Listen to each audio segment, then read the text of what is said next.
Other events referenced in Matthew chapter 2 fully support the conclusion that the wise men who brought gifts of gold, frankincense, and myrrh obviously visited Yeshua long after his birth and long after the shepherds had come and gone, perhaps a year or more later.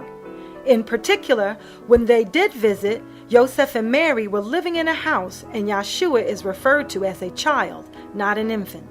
Matthew chapter 2, verses 9 through 11. When they heard the king, they departed, and behold, the star which they had seen in the east went before them, till they came and stood over where the child was. When they saw the star, they rejoiced with exceedingly great joy. And when they came into the house, they saw the young child with Mary his mother, and fell down and worshipped him. And when they had opened their treasures, they presented gifts to him, gold, frankincense, and myrrh.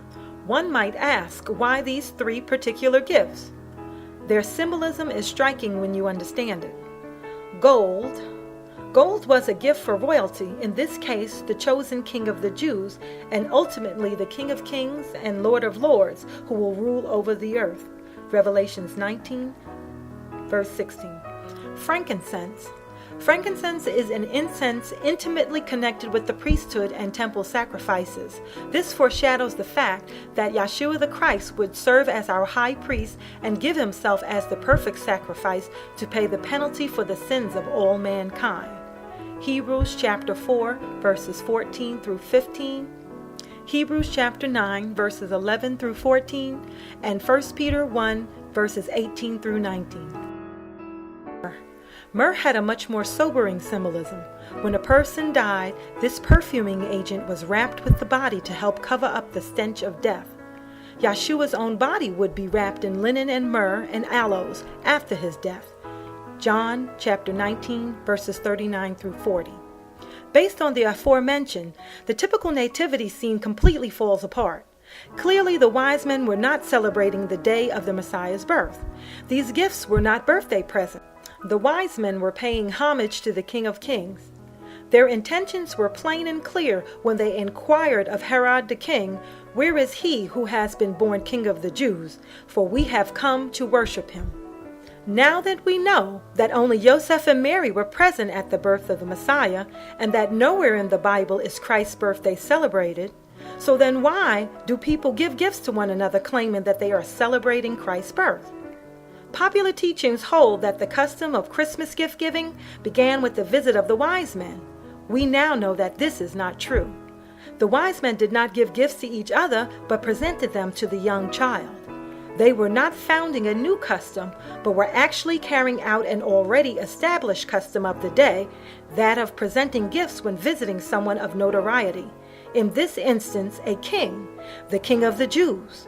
So what are people actually celebrating today? The book entitled Discovering Christmas Customs and Folklores by Margaret Baker states that the gifts given at Christmas finds its roots in the ancient pagan celebration of Saturnalia. That same book goes on to say, the early church cleverly transferred Saturnalia's significance to a ritual commemoration of the gifts of the wise men. So what is Saturnalia? Saturnalia in English means Saturn's Day and is a Roman festival celebrated in mid-December that has provided the model for many of the merrymaking customs of Christmas. Saturnalia is the ancient Roman celebration of the pagan god Saturn, celebrated on December 25th, which commemorates his rebirth, not Christ's birthday. It was noted by the pre-Christian Romans and other pagans that daylight began to increase after December 22nd, when they assumed that their sun god had died. These ancients believed that their sun god rose from the dead 3 days later on December 25th as the newborn and venerable sun. Thus, they figured that this to be the reason for increasing daylight. The increasing daylight was a cause for much excitement and wild celebrations. And during this celebration, the ancient Romans exchanged gifts of candles, lamps, fruit, cakes, incense, and clay figures. Public banquets were held and events such as human sacrifices were made.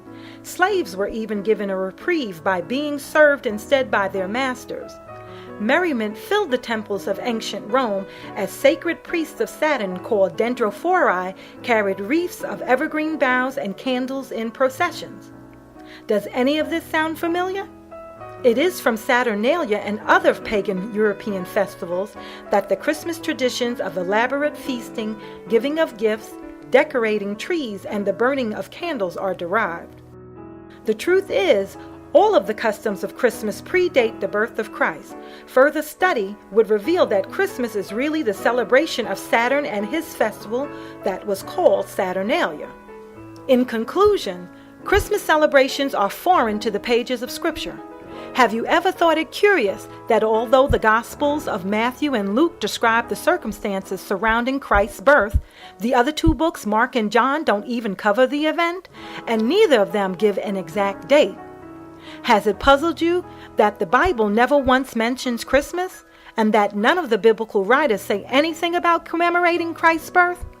Yes, the Bible does give us quite a few details of his birth: the angelic appearance to Mary and Joseph, the conditions surrounding his birth in Bethlehem, the angel's message to the shepherds in the field, and even the wise men who came to worship him in response to the appearance of his birth star. But nowhere in the Bible is there any record of anyone observing Christmas or any hint that Yahweh the Father or Yeshua the Christ expects us to do so. Think about it. Can we worship and honor Yahweh by involving ourselves with customs and traditions which Yahweh himself forbade as idolatry?